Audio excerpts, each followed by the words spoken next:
Assalamualaikum warahmatullahi wabarakatuh. Kami dari kelompok 3 ingin melakukan perjalanan menuju ke Batam. Sekarang kita berkumpul di rumahnya jam lagi mau OTW ke halte. Mau matiin Rom? Nggak bisa matiin. Sekarang lagi OTW Drive. ke halte. Kita mau naik ke Jaklingko. Rades.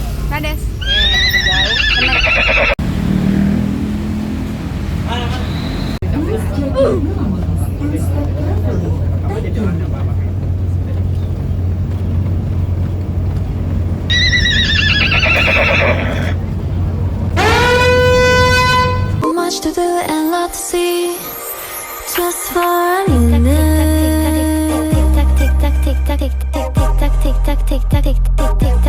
Just for a minute.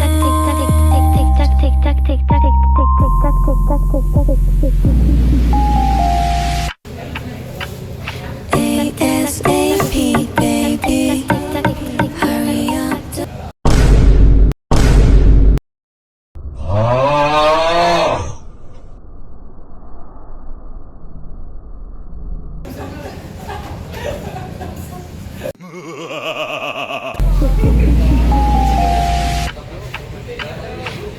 ASAP, baby.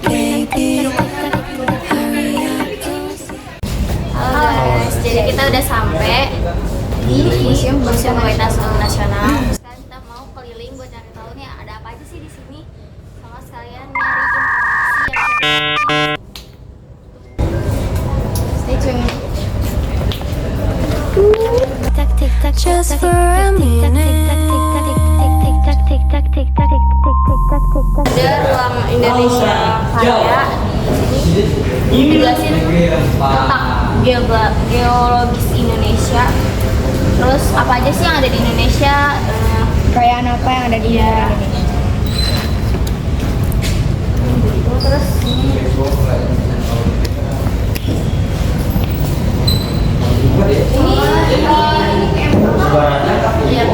peta daerah-daerah penghasil rempah-rempah yang ada di Indonesia. Jadi ini ada ininya nih. Penjelasannya ini kayak daerah-daerah kerajaan di contoh-contoh daerah rempah-rempah yang ada di Nusantara. Di sini ada lada, cengkeh, pala, kapur barus, kayu manis, gaharu, cendana, sama jahe. Ini beberapa contohnya. Ini cengkeh. Ini ada infografis jalur kedatangan bangsa Eropa ke Nusantara.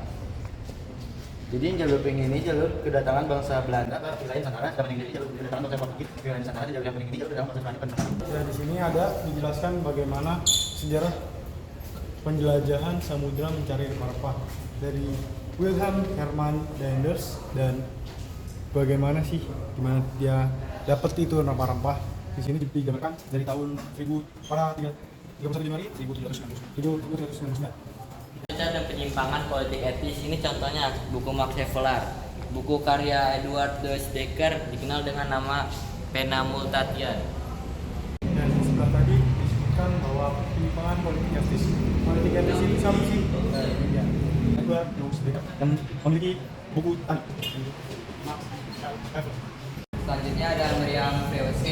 Meriam ini menjadi salah satu senjata yang dimanfaatkan oleh VOC untuk menemukan daerah penghasil rempah. Dan lembaga Meriam yang lebih jauh dan lebih kuat menunjukkan sahabat tugas Mesir penjajahan dan Nusantara. Berikut ini merupakan kelas Kartini, yaitu suasana teras belakang rumah pendopo rumah Kartini di Jepara, di mana beliau mengajarkan anak-anak di Jepara bagaimana cara membaca, menulis, dan keterampilan lainnya.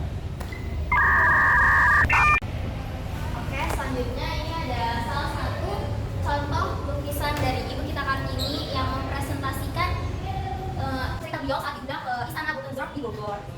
Ini namanya itu Istana Tiga. Ya, selanjutnya ini ada ruang bangkitan pendidikan Bumi Putra atau Hall of Dawn of Education, di mana kebijakan politik etis pemerintahan Hindia Belanda dan imigrasi dan edukasi pada KPI akan mendatangkan kebutuhan bagi mereka jadi itu sebenarnya sekolah anak. Terus di sini juga ditunjukin ragam pendidikan yang ada di Indonesia. Nah, yang ini bisa dibaca. Terus ini ada foto dari pelajar-pelajar University Lady School. Di sini ada foto dari pelajar Green School. Terus ini juga dari pelajar sekolah nasionalis dan pelajar sekolah Austria.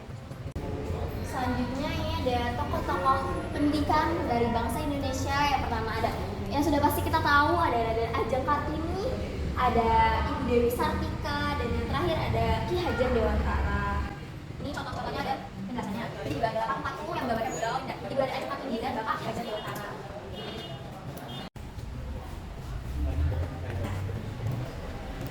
Oke, selanjutnya ruang kelas Sofia Classroom School Latham.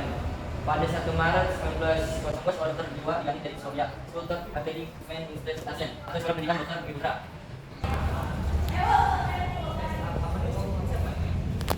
Di sini kita udah masuk ke ruang pelopor kebangkitan nasional atau Hall of Winners of National Achievement. Tokohnya yaitu Bapak Dr. Wahidin Sudiro Husodo. Ini salah satu tokoh yang ingin sekali masyarakat Indonesia itu jadi masyarakat yang terpendidik. Ini ada contoh-contoh apa yang beliau sudah usahakan, yaitu dia mengusahakan untuk beasiswa studi funds untuk rakyat Indonesia dan lain-lain ya, masih banyak. Sekarang saya akan menjelaskan tentang pendirian organisasi Budi Utomo.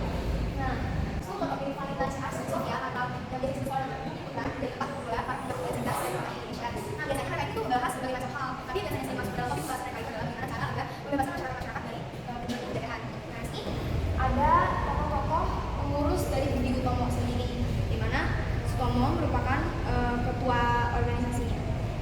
Dan di sebelah situ juga ada patung-patung dari wajah dari para pengurus organisasi Budi Utomo.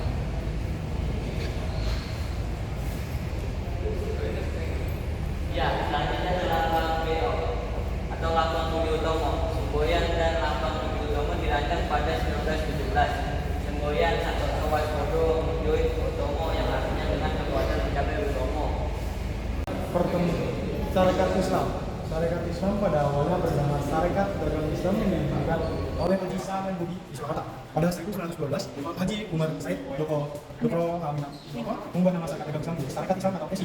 Keanggotaan SI bersifat terbuka untuk semua lapisan masyarakat Muslim.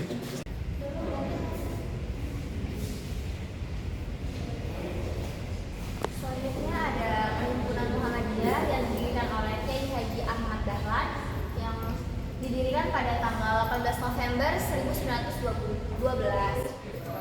Ini Muhammadiyah adalah salah satunya kelas institusi antara Kiai Haji Ahmad Dahlan atau pengurus Budi Utomo di Yogyakarta berdasarkan statuta Muhammadiyah 22 Agustus 1900. Selanjutnya ada Jong Java di Dorodarmo.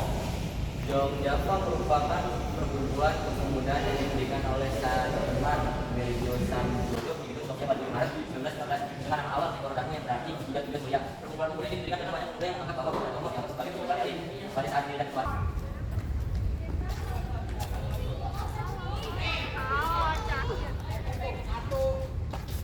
Siapa yang namanya? Oh, Cakra, iya. Berikut ini merupakan foto dari peringatan 1125 tahun pendidikan dokter di Indonesia yang dikirimkan oleh langsung Presiden kedua Indonesia itu Soeharto. Sekarang ini saya sedang berada di ruang belajar Sofia atau biasa disebut Budi Utomo. Di sini ada meja dan kursi dari pengajar Sofia. Di situ ada buku, ada lukisan. Ini ada lukisan saya kasih aja ya. Selanjutnya ada ruang direktur Sofia. Di sini ada meja direktur tamu Sofianya sendiri. Selanjutnya di bagian belakang ada juga tokoh dari Indonesia. Cuman di sini kita tidak diberitahu untuk nama-namanya siapa. Jadi ini tokoh dari Indonesia. Sekarang kita lagi berada di ruang media pembelajaran Sofia atau Sofia Faculty Room. Di sini adalah pembelajaran Sofia menekankan praktek sehingga dibuat media pembelajaran yang memudahkan masing-masing benda. Jadi yang belajar sendiri seperti yang dijelaskan di sini adalah 4 benda. Ya, ini ruang Jawa. Sekolah Dokter Jawa H.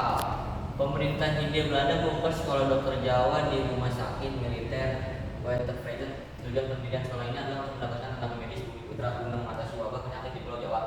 Pelajar sekolah ini awalnya hanya berasal dari suku Jawa karena lokasi sekolah berada di Pulau Jawa. Kemampuan anak-anak di Pulau Jawa dalam membaca, menulis, dan Penjelasan dari itu belum mulai videonya. Begitu aja penjelasan dari kunjungan ke museum kali ini. Itu aja nih.